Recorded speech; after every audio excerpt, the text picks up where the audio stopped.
Right, good afternoon everyone. Welcome to the board of the Ebbsfleet Development Corporation. We are recording this. We have no members of the public that are here. Can I just run through with me? Do we have any apologies?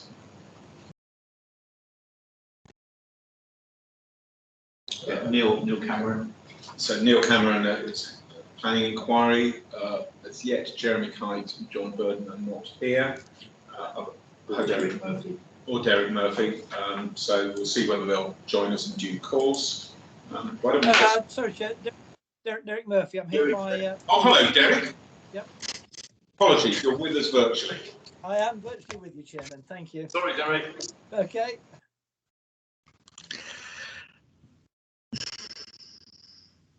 Great. So why don't we just move on to any declarations of interest? Any declarations of interest?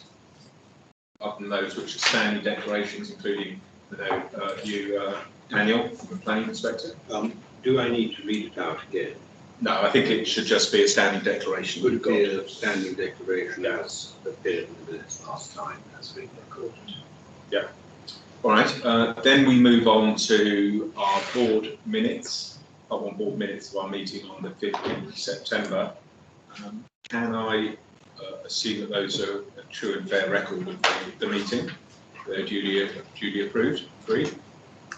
Great. If you can assume those are agreed, then we have actions, our action log, and we are very efficiently busy closing those, and those which remain open, we have dates to be considered at the appropriate board meeting.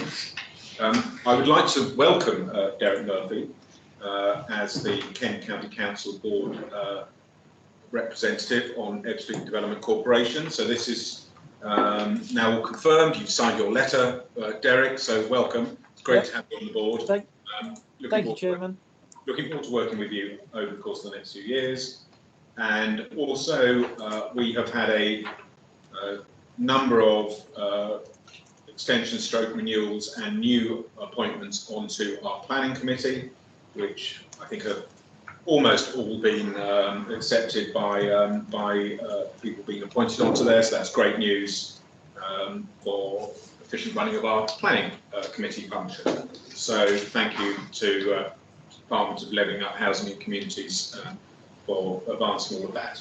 Which takes us on to our first piece of business for the day. Ian, your Chief Executive Strategic Report. Thank you, Simon. Just picking up on section 1 and dealing with the pandemic, and in particular the return to the office. We have introduced slightly more flexible arrangements now to allow people into the office on a non-team day, but we're still limiting the capacity of the office to maintain safe distancing. Clearly lots of talk in the media at the moment about the return to working from home. We'll monitor that very closely and we'll ensure that as an organisation we continue to meet appropriate government guidance as that changes and as the winter progresses. We on the corporate plan and the spending review, the Chancellor is making his announcements as we speak. I think probably stood up in the House at the moment. It is the case that there will be the headline announcements, and the departments will have their spending allocations announced today. It is expected that our particular allocation from our departments will be confirmed in due course. We're not necessarily expecting that to be confirmed today, but we will obviously be monitoring and discussing that with the department as we go over the next few weeks, and we'll inform the board as that process continues. There was media announcements earlier in the week, and it may well already be confirmed about there being a brownfield land fund of 1.8 billion for ground housing fund. So we'll keep a close eye on how that translates into allocations for ourselves. Included within my report this month is the half-year performance report, which is contained in Annex A. As you'll see from that, as we report in the body of the text, we're well on track to meet our business plan priorities and well on track to meet the vast majority of our KPI targets that were set at the beginning of the year. Performance is generally very good, which is pleasing given, again, the challenging circumstances in which staff are operating. You can see the detail of our progress towards the KPIs in the annexes. A small number of priorities where there's a risk of slippage are also reported and highlighted here. Just to say that the one of those, what we described as the postponement of the Castle Block D planning application, that's related really to the uncertainty about our spending review settlement. So once that is clear, then we can remobilise that and seek to bring that forward or not, depending on the amount of resource that we have. So that's the main reason for that that delay on that particular scheme. Just in terms of the section 4 update on the area-based priorities, these are very short summary points from myself, and there's detail elsewhere in the Director of Project report on some of these. In terms of Essex Central, as the board are aware, we did raise an objection to the notification of part of Essex Central as a triple SI. The Natural England board meets to consider that on the 10th of November, and we are intending to attend the board meeting and summarise our representation at that meeting. We are allowed 10 minutes to do that, and then potentially be asked questions by the board. So we are intending to do that. The outcome from that will be known at the meeting or shortly thereafter. Just to also on Essex Central, I noted 4.4 that we attended an initial meeting of the Department's Special Subcommittee on the strategic outline business case for the first phase of development. This is quite a significant step towards bringing that scheme forward. We have been asked to do a little bit further work, and that work is in hand at the moment. And I learned yesterday that we will be going back to ISC within the next couple of weeks with that further works for further discussion with them, which is all around the benefit cost ratio and looking at how we include local employment benefits within those calculations. The final thing for me to quickly mention is in terms of the London resort, it does look increasingly likely that the examination will probably not happen during our financial year.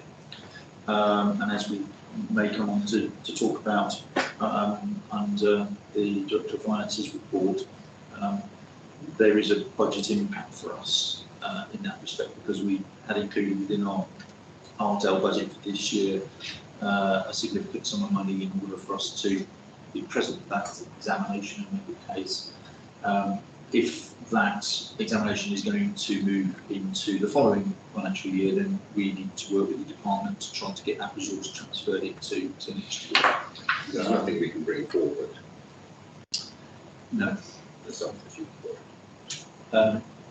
no, and we are trying to avoid doing that, because if we don't transfer the money into next year, we'll have a very significant spend pressure next year. So we're really looking for the department to take that money back from us this year, giving it to us again next year, transfer it to next year.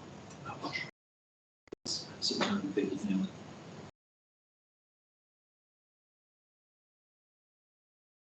All right, Ian. That's the end of that time. Is that the questions issue? All right, board, are there any observations or questions on the Chief Executive's update?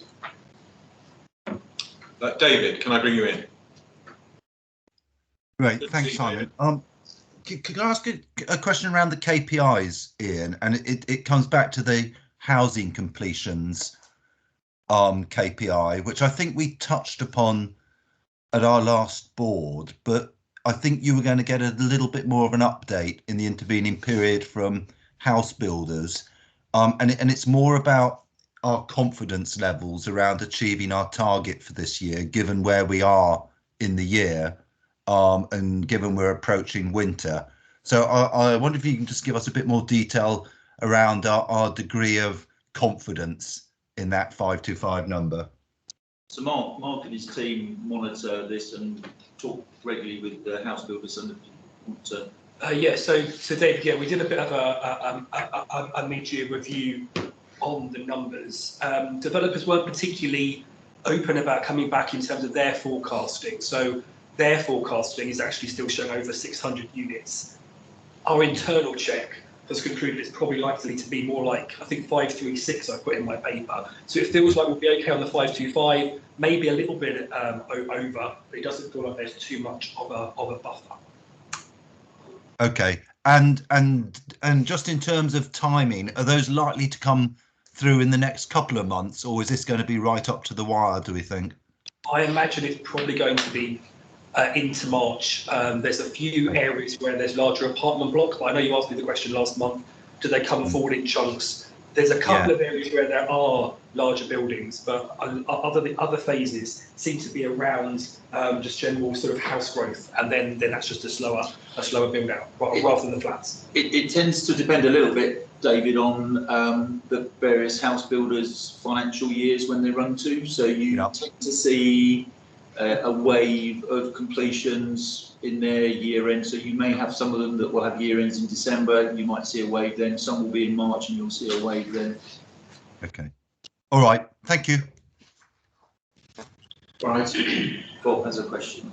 Bob. It is just to follow up on the same subject, Simon. Are they, and it's to Mark if he's talking to the house builders, are the builders reporting any difficulties in sourcing materials, or are they managing okay? They are continuing to sort of flag the issues that have been flagged for a while. So yeah, materials, obviously then the cost of materials, labour and things like that. On the dashboard for the housing, I did change a few regs from last month to ambers on the basis that the issues were still being flagged, but they didn't appear to be causing a problem with us delivering our number this year. But they do seem to be issues. One of my team had a session with Bellway this morning, and they were sort of flagging up issues again around a couple of big options that they were looking at. So yeah, it does continue to be an issue. John, good to see you. Good afternoon. Apologies for being late. Good morning. Good to see you.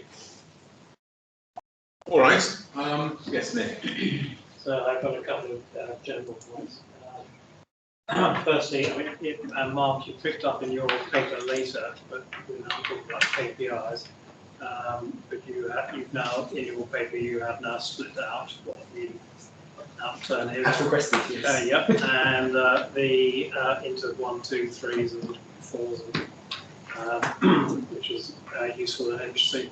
And I've just asked if we could also split that into shared ownership and intermediate and social affordable rent. Yes. So it'd be good to see how that's moving. At some stage, I would like us fairly quickly, Chairman, to get to a point where we have health and safety as the first thing in the Chief Executive's report. No, we're not doing building ourselves, but fundamentally as a board have to have it as #1 item. And in that context, when I was thinking about that, and I know it's not easy because we're a development corporation, we're not building ourselves, but we should have a view. Have we, as a development corporation, got any handle? I think this probably comes to you, Mark, on whether there's any cladding issues in Epsom that we may be sort of keeping an eye on, or whether we've had a look or asked the question of our house building partners? We sort of consistently ask the question because of the issues that were obviously sort of previously highlighted. Obviously, we don't have any issues around our area in terms of sort of retrofit. So the new cladding going up, we're told it's all. So we've asked it, so we don't think there's any retrofit requirement on any of the apartments. Yeah. All right, Bob, is that a legacy hand, or are you coming in for a bit more?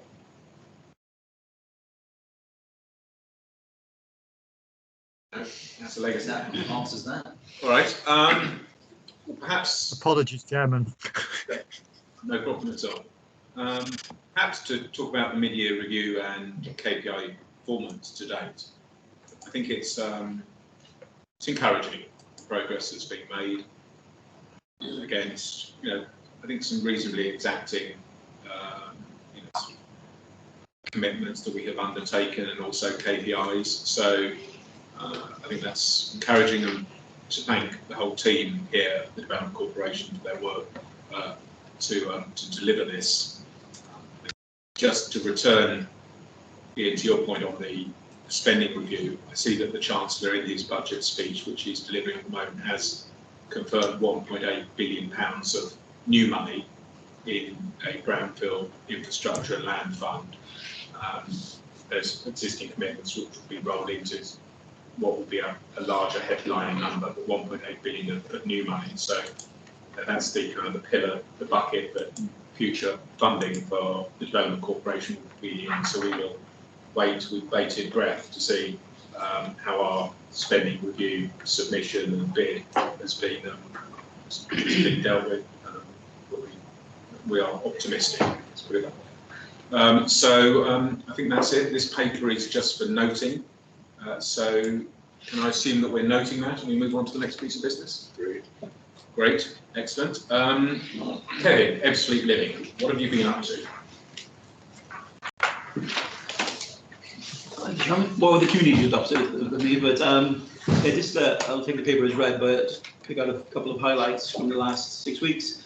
The opening of schools and community centres in September has really helped some in-person community activity to really kick off again, which is encouraging. And another particular opening was the Ebbsfleet Green School, official opening on the 25th of September, which allowed parents and local people to access that school and to have a tour of it, which was really well received. And again, thanks to the EDC, that building is a BREEAM Excellent building, one of our first kind of more sustainable schools in the area, which we're encouraged by. There's been some really exciting opportunities for local people to access jobs, prepare for future jobs over the last month. EDC's launched our apprenticeship scheme. We've also launched our online job brokerage role on our website, and an initiative with the Princess Trust for young people to gain employability schemes. So this is just the start of our work really in trying to make sure that local people can get some benefit from the growth and access to jobs in the Garden City and prepare for future jobs. And then finally, just to say, we have managed to start returning to in-person engagement and co-design with local residents. Of particular note, we were working in the Hive in Northfleet over September, looking at potential for community buildings at Grove Road. And again, we were within the regulations, we had that outdoors, but it was great to see over 50 local residents coming to that event and talking to consultants about what they'd like to see in our buildings of the future. And sort of finally, in a similar vein, we launched the start of our visioning and co-design process for the Health and Wellbeing Hub, which was part of the Health Education and Innovation Quarter at Ebbsfleet Central. So this is the main kind of health provision for the Garden City. Again, we had an event during September in Eastgate where over 50 local stakeholders attended that. So it's really great to see the appetite from local people to get involved in helping us shape our community buildings and really trying to make sure they respond to local need and ambition. So happy to take any questions on this. Thank you very much for that, Kevin. Do we have any questions on the work that's been going on here? The paper is for noting. My question was your thoughts, Kevin, about how after we have gone, all these processes are going to be embedded. Just the trust What sort of money do you think you'd have to embed within the trust to ensure that this sort of work continues? Yeah, our approach is very much to try and look for, is to build capacity locally so that local people can kind of pick up the running of community buildings and a lot of the initiatives themselves. So that's our primary approach. Obviously, the Garden City Trust can pick up some of the areas, and we see perhaps some of those areas around community buildings going more towards the Garden City Trust. But really importantly, also working with our local authority partners to make sure that we are sort of complementing their work. We've been doing that very much with Gratian, doing joint bids for the Community Renewal Fund. So we're not doing things out on a limb of our own, but they're things that are really helping people locally. But the most important thing is that local people get access to the benefits of growth, and that will be a long-term thing for them, so that they will have the kind of capacity to get more involved in the Garden City themselves longer term. Is it worth my saying a quick word about the City Garden Trust? Yes, I think that would be helpful. Yes, sharing it. It's a good question whether, not immediately, but as we get into next year, there shouldn't be a sort of standing item, perhaps the executives report as a separate paper, just reporting, keeping the board up to date on what it's doing. There's been technically two formal board meetings, but one was entirely a formality to appoint the initial directors. There's been one proper board meeting, but it was held by Zoom. There is another board meeting happening next month, which includes, as very properly, as an item on the business agenda, on the agenda, adjourn to pub. So we will actually get to know each other properly. We're planning a visit to Lexfield Garden City in February. Not the ideal time of year, but we need to make progress. And we are discussing in November our first piece of acquisition, which is to do with allotments. At the same time, it has to be said, the total amount of money in the Garden Trust's current bank account is approximately £5,000. So all the funding arrangements still need to be put in place. Ian is very familiar with this. But it is coming together, and not gradually, it's coming together quite quickly, actually. And I think it'll be a functioning, an empty vessel, but a functioning vessel into which assets can be transferred in the course of next year. At the moment, empty. But it might be worth having an item. As we're on it, Kevin, could you tell us about how the Foundry consultation went? Yeah, so that the Foundry consultation was the one I referred to, that we had the event at the Hive, which is the library in Northfleet. We had that as a kind of public event outside. Over 50 people came and looked at the proposals. We had about 30 people filling out questionnaires, which were all, on the whole, very positive. So we also had a number of online webinars and consultation on that. So overall, people were very encouraged that we were looking particularly at bringing forward heritage assets for community use long term. So that was seen as a very encouraging thing. It has opened up wider debates about the overall approach to community buildings for Northfield and the wider areas, and Northfield, Bank East and West and Grove Road all sit within the existing community. So I think we've had a session with John and the team at Gratian to try and talk about how we all work together to make sure all these buildings are complementary, all our projects are for everybody, and really that we can use some of these initiatives to kind of contribute to the levelling up agenda locally as well. So I think locally, local people are encouraged by it, but really we're really keen to get involved. But they see it as part of, the Foundry buildings are one small element of what might be available to them longer term, but it has stimulated a wider, longer debate, which I think Gratian are going to take forward on that. And those Foundry buildings are from the cable business, historic cable business? Some are. Some of the heritage assets are old historic brick kilns, for example. So there's a number of different heritage assets that have been kind of encapsulated within the industry down there, and the proposition is that they become very much part of the character of the new neighbourhood that comes forward. Some of the things we're asking people is what they would like to see in terms of use of the building. So at this stage, it's more about what kind of use people would like to put them to, and that will help us shape the brief for them longer term. John, I welcome the fact you are engaging with local people, and you genuinely are, and I accept that.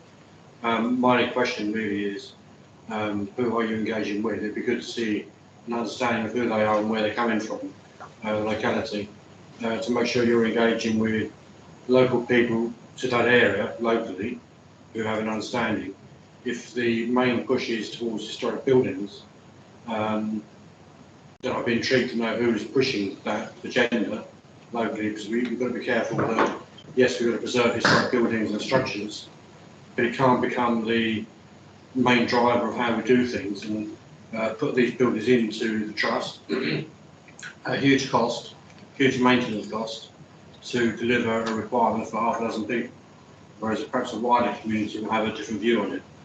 So we need to be informed as to, in my view, as to who are coming up with these opinions that we're acting on.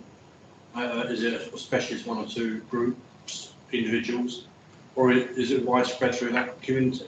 And then you can reflect on that opinion differently. And I think the board needs to reflect on the wider view and also take on board the view of the authorities, be it Dartford, Gresham or Kent. Because we've got to preserve old buildings, granted, but we also have to find a use for them, otherwise they become a liability. And we need to manage that liability as the trust. I think the trust would welcome all the liabilities, I'm sure, and any non-liabilities, I'm sure, would be welcomed by Gresham, Dartford or Kent. They would take those. Let's go back to this. So first of all, in terms of local people, the reason we had it in the outside the Hyde Library on a Saturday morning was because that was the best chance of really capturing genuine local people going about their everyday business. So I think it's a real lesson for us as an organisation that getting back out there is much more valuable, and meeting people in person is much more valuable than the online work we've been doing. So it's been great to do that, and the Eastgate one for Health Wellbeing Hub is equally successful. So that's really important that we do get out and talk to real people on the ground. And going to the Hyde was a really good point for that. I think the reason we do heritage assets there is just it's the reality of the road planning application has those heritage assets that we are looking to bring forward. So the conversation about community buildings wasn't just focused on heritage. There were people who were interested in lots of other opportunities across the Garden City, including over some of our heritage assets like the Portland building and the Henley building, and how we bring them forward. So there is a lot of assets in Northleaf. People were interested in seeing what we could do with them, but there wasn't a fixation with that. There was more of an interest in how do we make sure we get spaces that local people can access and use as soon as possible, and also that we don't duplicate what's already there. So there's a number of spaces already in Northleaf that work very well, and what we don't want to do is duplicate those. We want to enhance those and complement them more than take away from them. And that was very much the feedback we've been getting so far. Very good. All right. David. Thanks. And there's a comms paper later on in the agenda, the review on comms. I was just wondering, Kevin, if there's any takeouts from that around how we're promoting the area that you're going to apply to your community work, because you have a very powerful sort of tool here, and I'm just wondering if there's any takeouts from the review that you're going to apply, any changes we're going to make to our community activity on the back of it. I mean, I think the main take-up we've got from the community is that we have to look at every communications channel. So I think, they don't want us to, they want us to obviously look at social media, they want us to look at the website and the things, but the big key is that we can't just rely on that we have to communicate in every level. So hence we're going to have a newsletter that goes to everyone's home. We're about to have a welcome pack that goes to everyone's house. We've got community notice boards in every neighbourhood. And the big take-up for us is when we have events and activities and piggyback on that, they're the most successful opportunities we have of talking to local people and getting their views. So having, whether it's the summer gathering or an event or a neighbourhood fair, that's the best way that we actually get people out and talk to us. Again, that's a lesson for us moving forward, is that we should try and, where we're having communications or big events or activities, we should try and go to where people actually are and what we want to go to. Where we've had sessions inside a building and we're asking people to come in and look at what's in there, we get a reasonable amount of interest, but not to the same extent. Actually, the Northleaf, being outside the shop in a library on a Saturday afternoon is the best place for us to be, I think. I would just add to that, if I could, David, there's a couple of other, I think, takeouts from the work that we're coming to shortly in terms of that relationship with the community. One of which is just the appetite to understand what's going to happen in the future. So some of our newsletters and communication tends to, at the moment, to focus a little bit on what's happened already. So we report on the opening of a school, etc. But there's not surprisingly, there's quite an appetite to understand, well, when is that pub going to open, or when is that road going to open?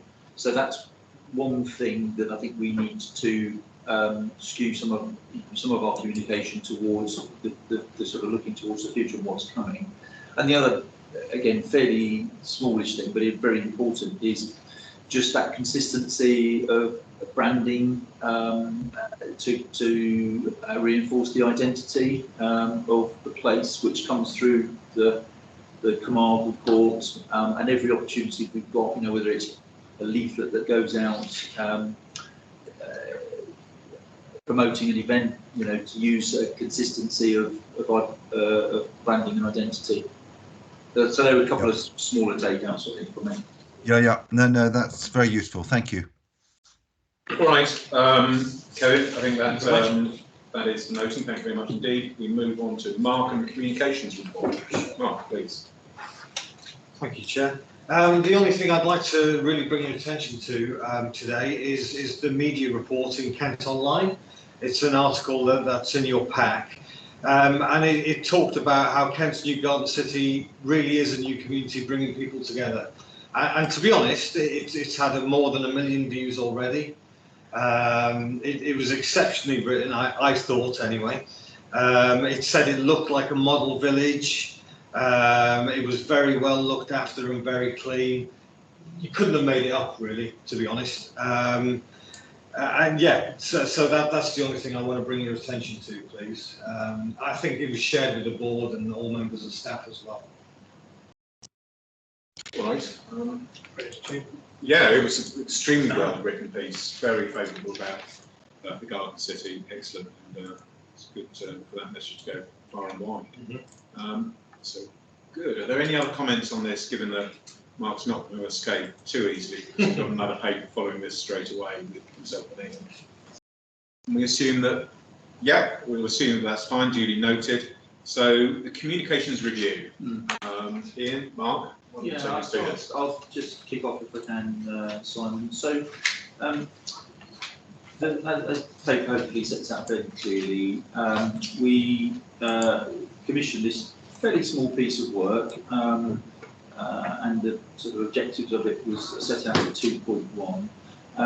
And we wanted to do a bit of a stock take of our current approach to communications, and provide us a framework for how we take things forward, and alongside that, a set of recommendations about how we could improve things. As much to say what it did include, what it didn't include, we didn't commission the consultants to then deliver on or implement the recommendations. So they can't set the recommendations. It's up to us to take those forward through whatever means that we are able to, and we'll perhaps say a little bit more about that. The three areas that we particularly asked them to consider: the promotion of Epsom Garden City as the place, the relationship with and how you then begin to promote the development scheme Epsom Central as part of that. What might its relationship be to that overall promotion of the Garden City? And then thirdly, and this is different, how we proactively position Ipswich Development Corporation as an entity, as the enabler of development. And so those are the three areas. I think for the scale of the commission, it was a very insightful piece of work, and included speaking to a number of external parties to see what their impressions of the Garden City were and the Development Corporation. And some of those are summarised and recorded in the document. In the annexes, you've got details of the recommendations that the consultants have suggested. We now are beginning to work through those and to see how we can implement as much of that as possible. So as I say, for the scale of the piece of work, I thought it was insightful, really helpful in helping us to shape our communications going forward. It was triggered, I would say, and Simon will remember, we when Simon was first appointed, we had a number of discussions with a number of the house builders, and we talked quite a bit with them, and they raised some of these issues with us about the identity of the place and how it's promoted. So it was from that platform that we commissioned this piece of work to really see what we needed to do to improve on that, to take that forward. So, could I actually comment? There's a lot here, and it deserves a very proper and lengthy and full debate, which is not going to get here today, but it really needs some stuff to come back to. If I make a few, if I can start with my picky comments and then come to the big thing. The picky comments are that if Annex 1 is an action plan, I have no idea what action it sort of contains, except doing a lot of reviewing, and I didn't really think it was a very persuasive action plan. And in Annex 2, I just wanted to note that they thought we were going to have decent shops and a cinema. Cinema came in. I was very encouraged. Wouldn't that be nice? Are we having a cinema? I don't know. My biggest problem, though, my biggest issue is they're absolutely right to put their finger on this question, which they do in paragraph 4.1, second bullet point. There's a growing need to create an overarching new narrative. And there are two things that we are constantly saying, which I'm increasingly convinced are not narrative. They are Garden City and sustainable. This is not the narrative that if you were trying to persuade someone to why they should go and see or even live in Newcastle or Ludlow or Chester or whatever, this is not what you would say.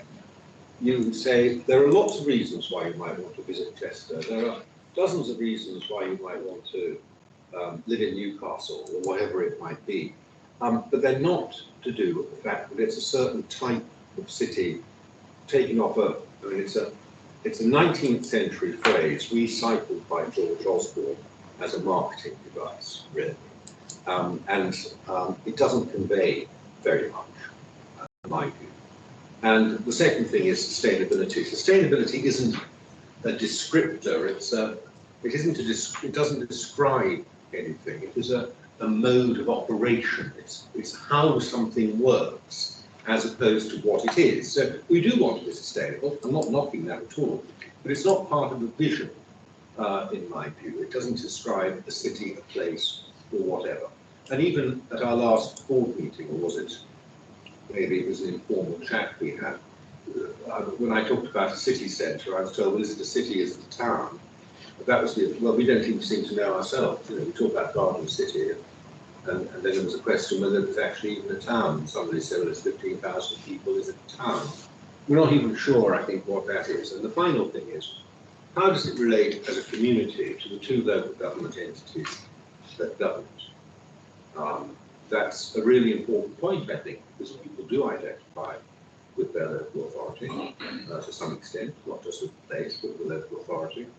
And does it feel as though it's part of the local authority? And if so, which? And what explains the arbitrary boundary between the bits that belong here and the bits that belong there?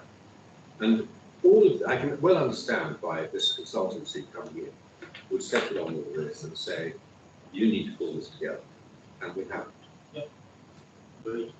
That's very helpful, Daniel. Bob, can I bring you in? Yes, Chairman. And as usual, Daniel's gone right to the heart of it. It's exactly the comment I was going to make and has been troubling us ever since day one, which is this relationship. What exactly is that Ebbsfleet Garden City and how does it relate to the two local authorities in particular? And that is the challenge as we move forward, because it's becoming, I think it was fairly straightforward when there wasn't much to show for the work, but now we're 6 years in and there is very clearly the Ebbsfleet Central moving forward.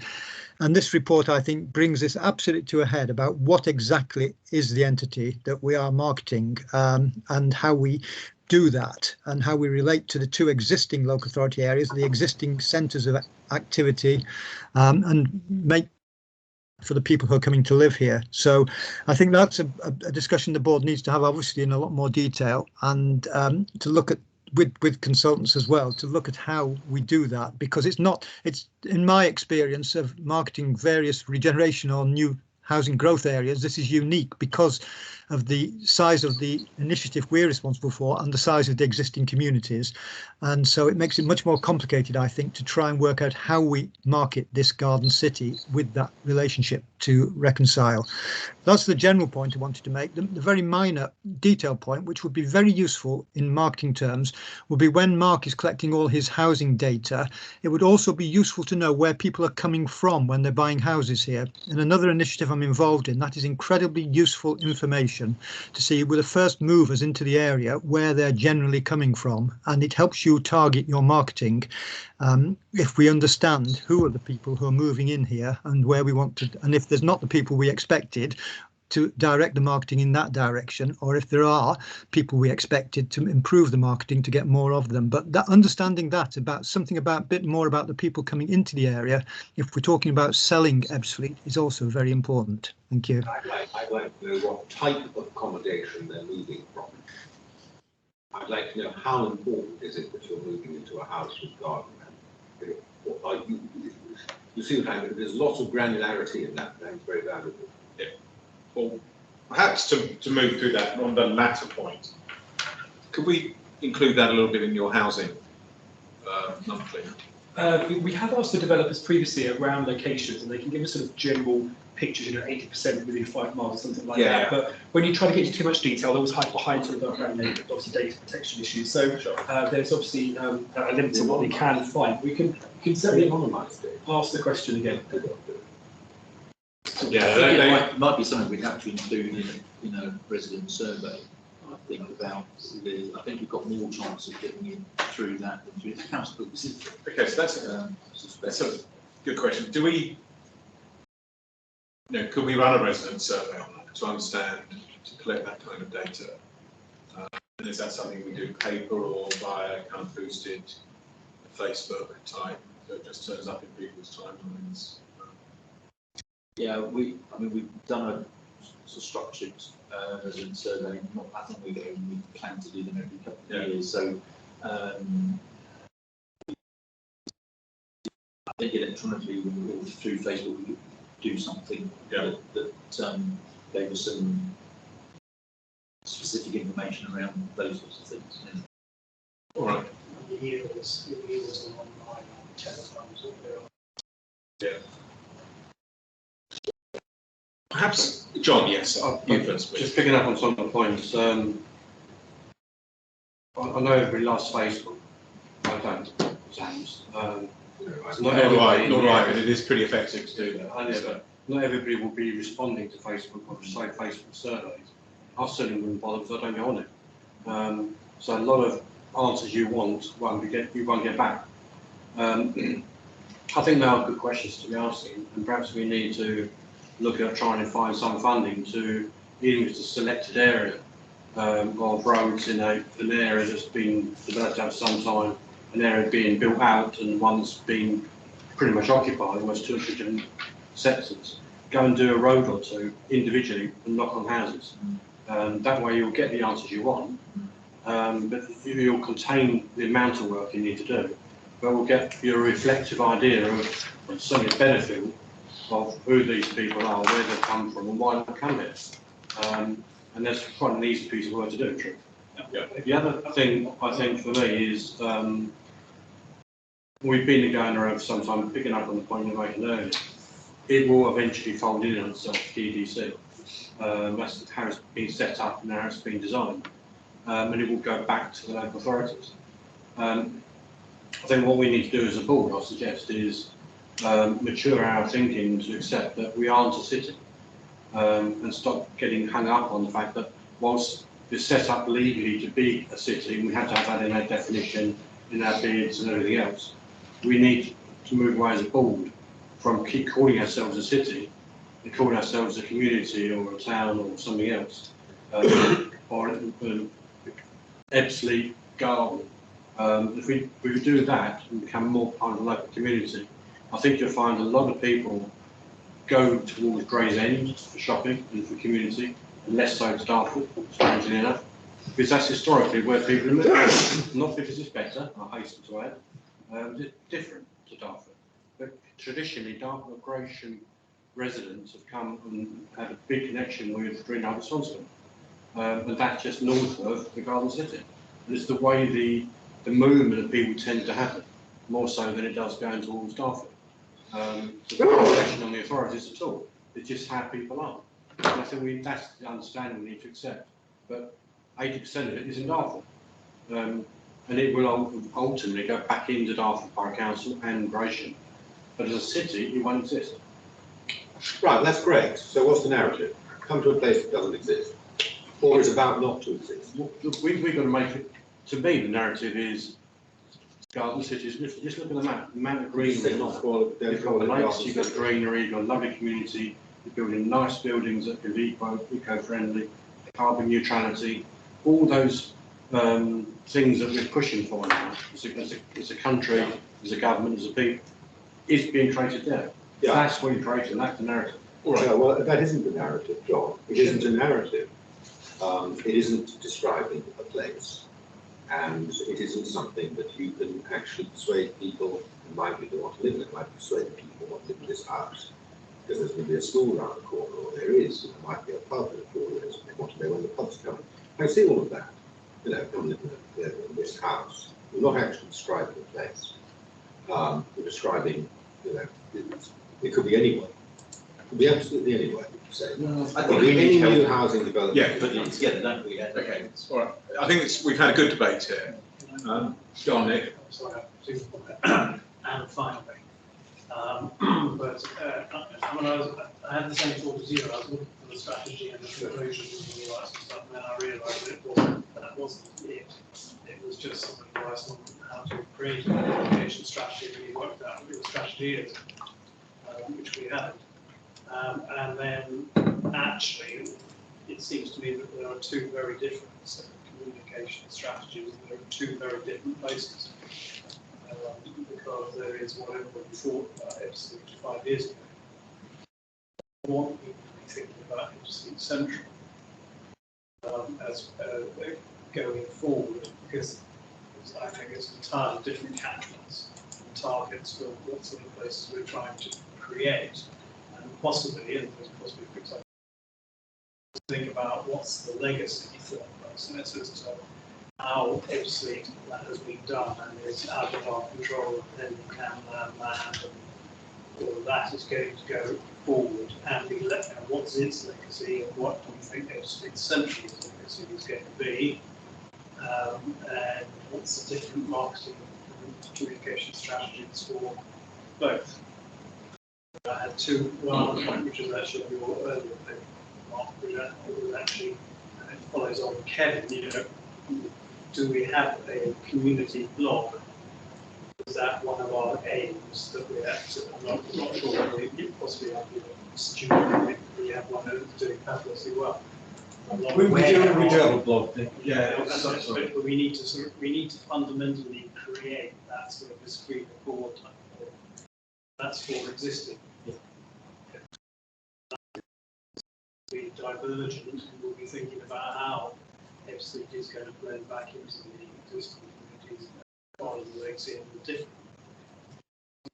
Ipswich Central, which has got another 15 years of life before it's done. All right. Okay. That's very helpful. Look, what I suggest we do is perhaps some of this needs to be informed by a piece of research with people who've moved into the area and gather that data in whichever ways we think it will get the best response in people's motivations. Why do you move here? What are the things which are important to you? Type of questions. But then I think what we probably need to see is a paper which deals with the strategy, actions, timings, and the extent to which there are, sort of cost implications, budget requests to activate the recommendations of marketing. Look, I think the timing is good. If we've had a good outcome in spending review, to do this to better inform that communication strategy and and the vision of the place, but also the vision of the place which is actually borne out by people who've moved here. Street Central and other areas may be slightly different in their characteristics than the existing. But perhaps we could bring something back and put that into the forward plan, you know, the date where we can have a kind of a meaty paper to look through. Do people think that's the way forward? Yeah. Okay, good. All right, so excellent, thank you for that. I think we've got some decisions here. So we note the findings of the review and endorse the proposed overall strategic direction. And we authorise the executive to take forward the recommended approach set out in this report. I think if we then add on to that to bring back papers to consider, including action plan, timings, and where necessary, budget asks to implement it. Sure. Great. Thank you very much for that. Thank you, Mark. Planning and Housing Delivery Report. Mark. Thank you, Simon. So yeah, the usual paper from me. So the update on Planning Committee section 2. So because we've changed the board cycles to every 6 weeks, we've sort of got out of sync in terms of the Planning Committee. So generally, the committee will be meeting sort of between board meetings. So there's a little bit of an update in the paper about that, targeting a November meeting for a couple of the applications there in the table. As Simon mentioned earlier, been some progress on the appointments of Planning Committee. So I'm in the process of arranging inductions and a bit of sort of training for the new appointees, particularly who need to do that before formally sitting on the Planning Committee, hopefully in November. In terms of the development sites and Annex A, there's quite a lot of negotiation going on at the moment. Various applications came in during the summer. They didn't really have enough pre-app, in my opinion. So the team are trying to sort of negotiate on those during the lifetime of an application. So various different phases being discussed there. I've mentioned a small appeal decision in 3.3. It is only a small decision, but it sort of means a lot in the sense that, as well as our speed of determining planning applications, we also get assessed on our quality, and the quality of the decision is based upon your appeal performance. So 1 out of 1, 100%, means that we're okay so far this year. It also, though, was the case that was very well publicised in the local community. There was a lot of concern from residents in Swanscombe about that. So that was a good result. Another result update in section 4, just a couple of small points. We have had a little bit of information shared with us. A parameter plan review came through last week, and a new version of the employment skills strategy. So the consultants are looking through those. We spoke about housing a little bit earlier, but yes, so ran the housing mix information as shown on section 6. That was actually quite an interesting exercise, so thanks, Nick, for the question. But I think it was good that it showed a good trajectory for the affordable housing coming through as well. So we will obviously continue to monitor that, but looking at the consented homes across the board seems to be sort of giving us obviously a slightly wider picture than just the 525 this year. So you have to take any other questions on the housing bits and bobs, but as requested earlier, Nikki, I'll do some more looking at the private versus affordable and the affordable housing products that can bring it to a future board. And I have to take any questions. Yeah. Any thoughts, board, on this? There's quite a lot of data in there when you have a look through it, which is helpful. I've got an even bigger spreadsheet that has even more data on. So excellent. So that is available at request individually. It is, yes. I'm sure you have. So can I just ask, Help to Buy? So that Help to Buy is, it is used to an extent, but because of the value cap, it's not as if it's absolutely essential for I think probably a couple of years ago, it seemed to represent quite a lot of sales in the area. We don't really get that feedback now from the developers that it does seem to be sort of as important in terms of delivering the housing sort of sales in the area. Yeah, I mean, obviously, in theory, people would be able to use that. I know that we did actually have a question from a member of the community a few months ago now, asking about Help to Buy and there are opportunities to use that. As I mentioned in the paper, Cable War seem very clear on their website around that as a product, where some of the other developers don't necessarily seem to be pushing as much. Well, we've just had a multi-year spending review, and there's no announcement about an extension of Help to Buy 3 in there, so it doesn't mean that someone may not come forward with that at a later date, but it's certainly not in the spending review. So that ends in March 2023. But really what we're saying is it's not essential to. It doesn't feel like it. No. Past the Midlands, the north of England, where 60-70% of some schemes use Help to Buy. I think we were at that a couple of years ago. Yeah. Sure, but maybe it's the restriction now to first-time buyers, which is meant that's it off, I suspect, as opposed to the caps. But interestingly, sales are buoyant. Yeah, absolutely. House builders, so very much so. Therein lies a lesson. Okay. All right. Look, that's excellent. Thank you very much for that. That is for noting. Right, now we have the investment report. Julia? Yeah. So I'll go through section by section. Section 1, as you can see, our capital expenditure is very much aligned to budget, as I've reported previously to board. It's quite a back-ended year spend, but we continue to make progress in terms of that, and that we will be submitting our mid-year figures to the ministry, and that will indicate that we are both spending the budget that they've allocated and our capital receipts. In terms of the programme update, as we reported verbally, we've had 2 strategic outline business cases go through the department, and obviously Ebbsfleet Central is progressing through, and we are midway through progressing other strategic outline business cases ready to move through. In terms of programme level risks, they are unchanged. However, in terms of construction supplies and resources, which we've talked about before, a lot of the indications that we're getting from multiple sources is indicating a levelling off, and within the next 6 to 9 months we should see a position which is significantly improved on today. So I think that is positive for us. Obviously, we've talked about the spending review. In terms of resources, I've just asked Rebecca to turn her camera on. For those of you who've not met Rebecca, we do have some additional resources in the view of Rebecca. She's come in as head of development in the programme area, so very much across Northfleet Riverside and the Thamesway development area. Hugely experienced in terms of development of this nature. So I just wanted to introduce you to Rebecca. So thank you, Rebecca. Hello, Rebecca. Good to see you. Hello, everybody.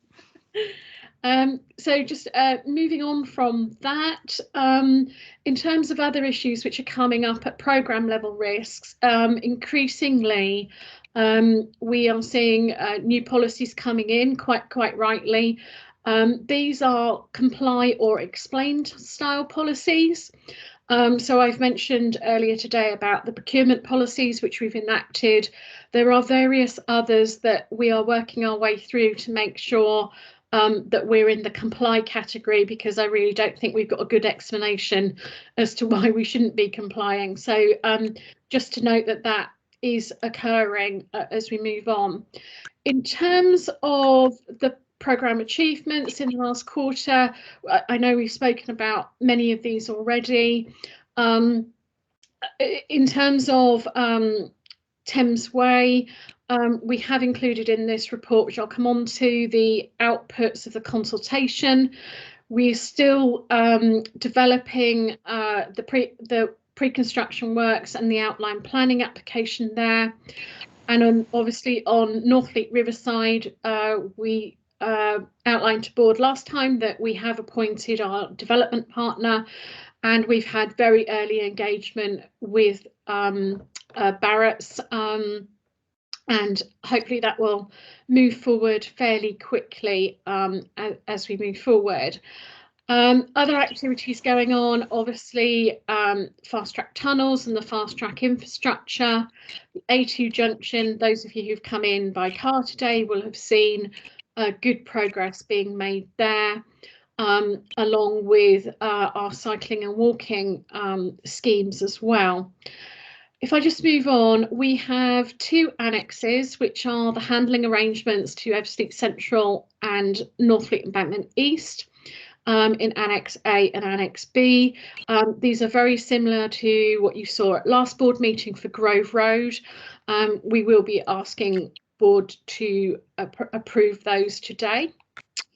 If I just move on to the Thamesway Area Consultation Plan, this is the consultation output.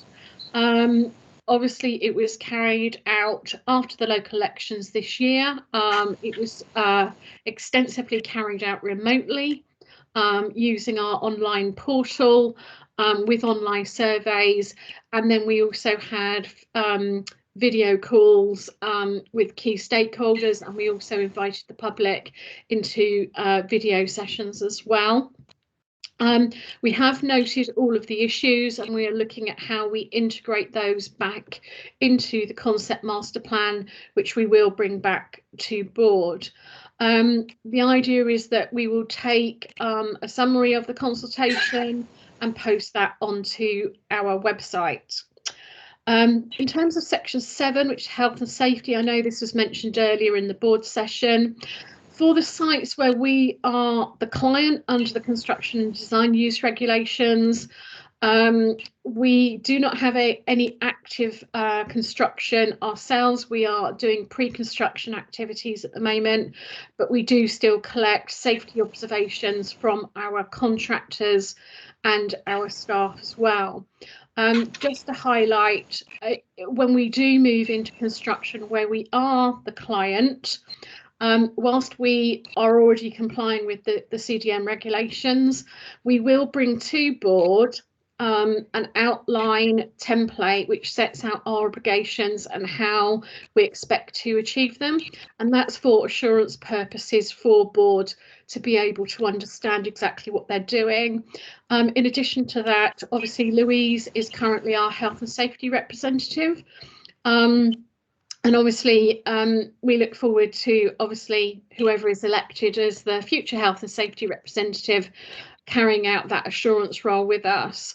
We do have some sites where we are not the CDM client, for example, the A2 and the electricity project, where in those examples, we are not the client, but we still do get information from both parties in respect of UKPN and National Highways on how that scheme is progressing and the safety record.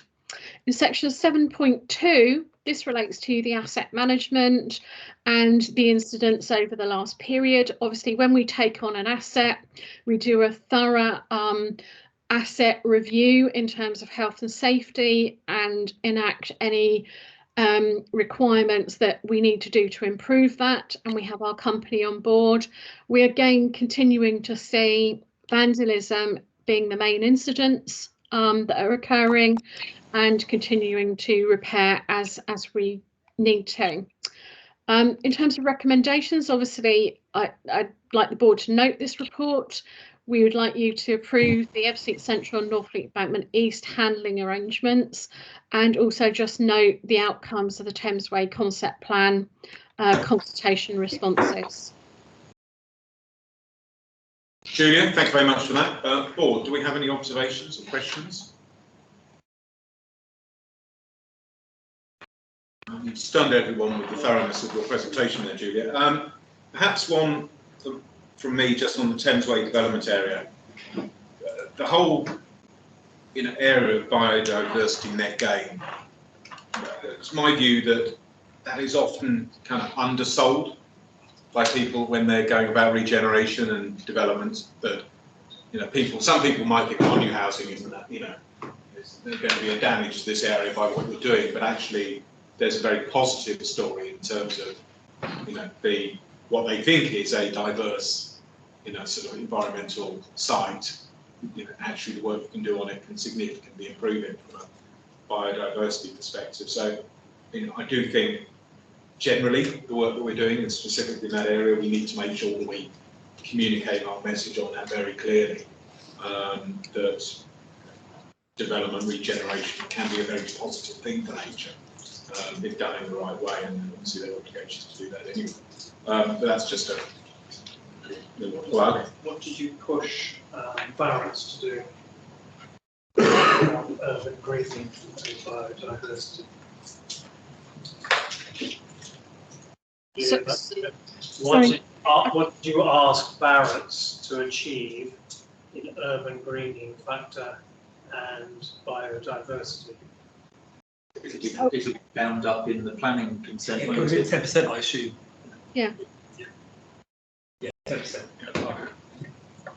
As an example, as I was coming in, I went past what's called the Green Quarter, which is a Berkeley Group development but they don't say it. They say it's in Ely, if anywhere, it's in Slough.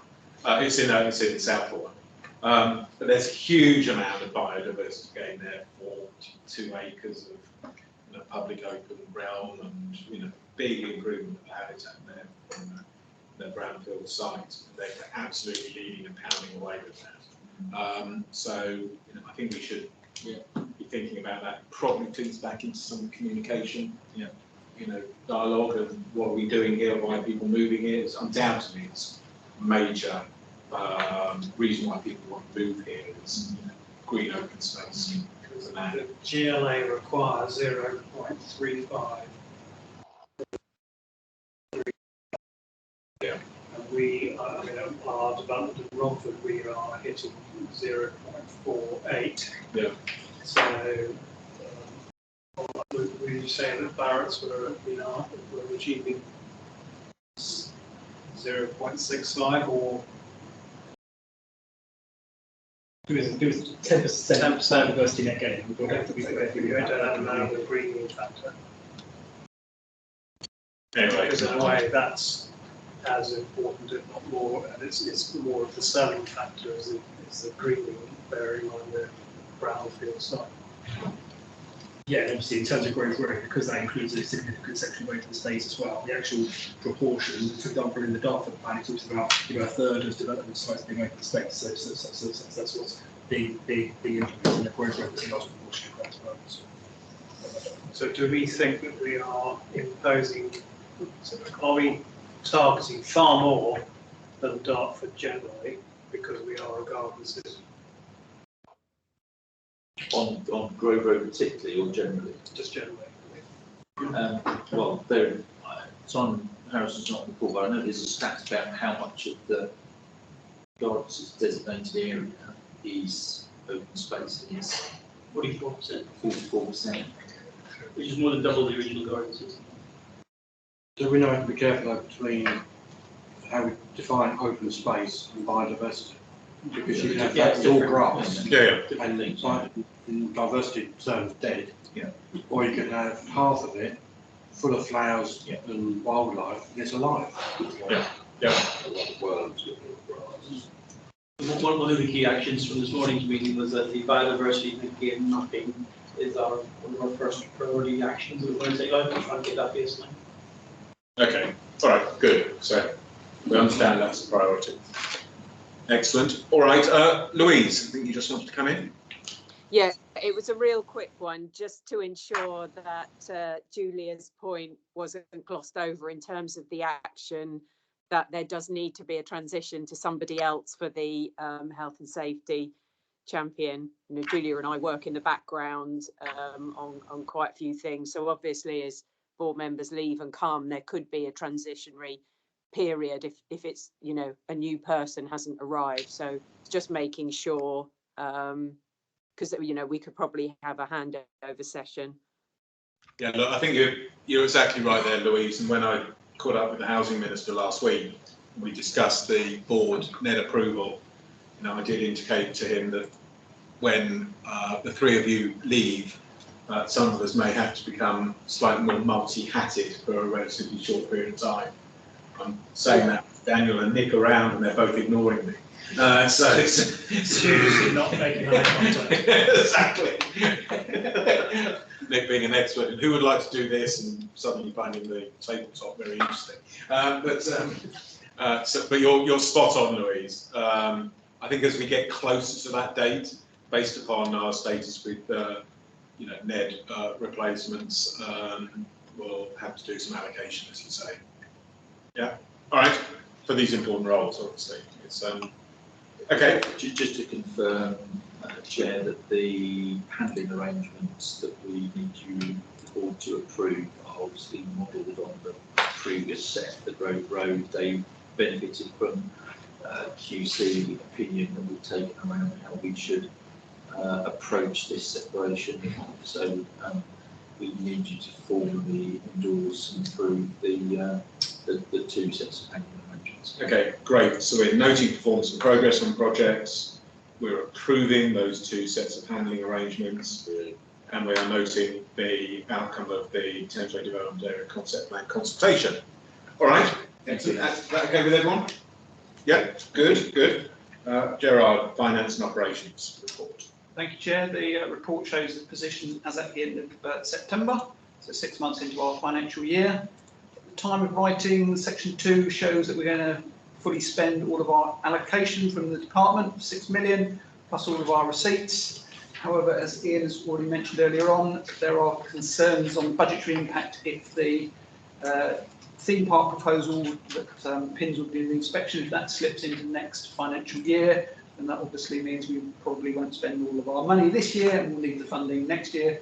So we are in discussions with the department to see what flexibility, if any, there is to potentially roll over some of our operational budget into next year. So we await those to see the outcome of those discussions. Julie has mentioned in section 3, the capital spend. We're fully spending the 16 million plus receipts that we're anticipating to receive this year. We've already talked about the NED recruitment. So details on Annex A show, as I say, it's showing full spend. So any questions? Well, I have noticed in the budget announcement from the Chancellor saying all departments are having a real terms increase over the term of spending review. So that's an interesting statement. 3 years. Yeah, there could be profiling. Yeah, there could be profiling issues, but so that's good. Are there any questions on this? This is for noting. Just have one comment if I can. I think in the previous meeting on talking about recruitment, I was asked about whether we were finding any challenges there. And I think I reported then, and I'm just reiterate now, that for certain posts we receive high levels of interest, and as with Rebecca, we've secured very strong candidates. With other posts, I think we've seen that the recruitment market is pretty tight. We're not always getting large numbers of applicants, and we're having to run some processes again as a result of that. So we're looking, for example, with the senior development manager role there, we were unsuccessful the first time, so we're looking at slightly tweak the job description and looking at different places to promote it and advertise it. What about planning and design? We haven't been recruiting. Sorry? Maybe you have not been recruiting. Well, Mark's been certainly filling in some resourcing on the planning team. Yeah, I mean, the last plan that we've been actively externally sort of advertising have generally been around short-term roles, unfortunately. And obviously, hopefully, if we can move them to a positive spending review outcome, then I can hopefully then look at some of those being permanent. So, but certainly temporary planning roles are quite difficult to fill. I'm sure that temporary roles generally are quite difficult to fill. Generally across Kent, there is a challenge with more experienced planning staff. Have you tried public practice? I haven't done yet. No, that's a good idea because I did speak to them the other day. So. Yeah, I was involved in setting that up. Okay. Don't go to Croatia. Okay. Sorry, what was that? Hands off, was it, Hands John? off Croatia. Go shopping in Gresham, yeah, that's what. Plan. I already took to myself. We need to go to Phil so I don't have planning team on a regular basis. All right. Okay, great. Look, thank you very much for that, Gerard. I think that then brings us to the end of our part of our meeting. There was a as ever, impressive and detailed set of questions from the general public, which the responses to those will be on our website, I think today, if they're not already. Keep the questions coming. It's good to see people scrutinising us and wanting transparency. So they're great questions. Thank you, whoever's generating all of those. So that brings us to the end of the meeting. Thank you for joining us today.